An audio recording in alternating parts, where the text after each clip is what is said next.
तो आज हम लोग का जो चैप्टर है उसका नाम है सर्कुलर मोशन।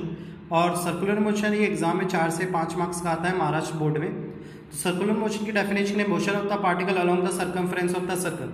इसका मतलब क्या है कि अगर कोई किसी ऑब्जेक्ट को या कोई पार्टिकल है वो सर्कल में गोल घूमता रहे तो इस फॉर्म ऑफ ऑब्जेक्ट जो पार्टिकल इस तरह का सर्कल में घूम रहा है तो उस घूमने के सर्कुलर मोशन कहते हैं। अब मान लो अगर कोई पार्टिकल आधा भी घूमता है तो उसको भी हम लोग सर्कुलर मोशन मानेंगे। इसके बारे में स्टडी करना ज़रूरी क्यों है? मान लो अगर कोई एस्ट्रोनॉट है या स्पेस वाला है जिसको सैटेलाइट के घूमने की स्टडी करना है तो इसको सर्कुलर मोशन की जानकारी होना चाहिए। एक मैकेनिकल इंजीनियर उसको आसमानी झूला बनाना है तो उसको भी सर्कुलर मोशन की जानकारी ज़रूरी है। एक कर्व रोड बनानी है तो उसके लिए भी ज़रूरी है। इसी तरह से एक एस्ट्रोनॉट को प्लैनेट के रोटेशन की स्टडी करनी है तो ज़रूरी है। एक मॉडर्न फिजिक्स को एटम की स्टडी करना है तो सर्कुलर मोशन की जानकारी ज़रूरी है। अब आते हैं सेकंड कॉन्सेप्ट एंगुलर डिस्प्लेसमेंट में। अब इसको मैं अंडरस्टैंड करता हूँ एग्जांपल से।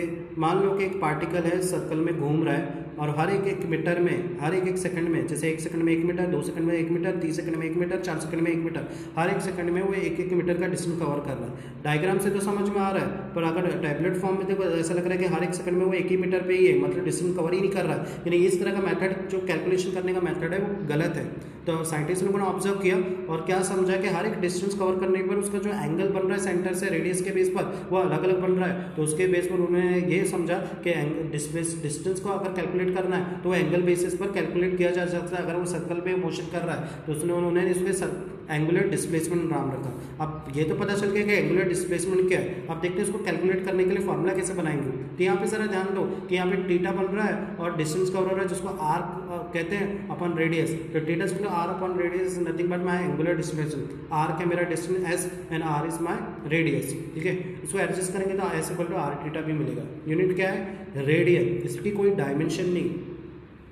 इसको इस तरह से भी लिख सकते हैं कि instantaneous displacement delta theta equal to delta S upon R, और वेक्टर फॉर्म में delta S equal to delta theta into R. अब ये वेक्टर फॉर्म कैसे आया तो इसको हम लोग राइट हैंड रूल से अंडरस्टैंड करेंगे।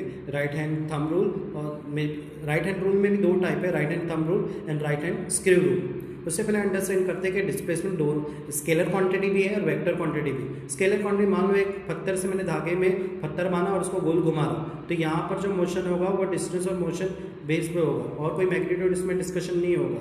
तो 2D form scalar quantity, vector quantity. मान लो एक एटम के आसपास इलेक्ट्रॉन घूम रहे हैं तो उनका जो डायरेक्शन वो एक जैसा नहीं होता, वो डिफरेंट एक्सेस और डायरेक्शन में घूमते हैं। ठीक है, तो इस तरह आपको वेक्टर क्वांटिटी बोलते हैं। आज के लिए इतना है।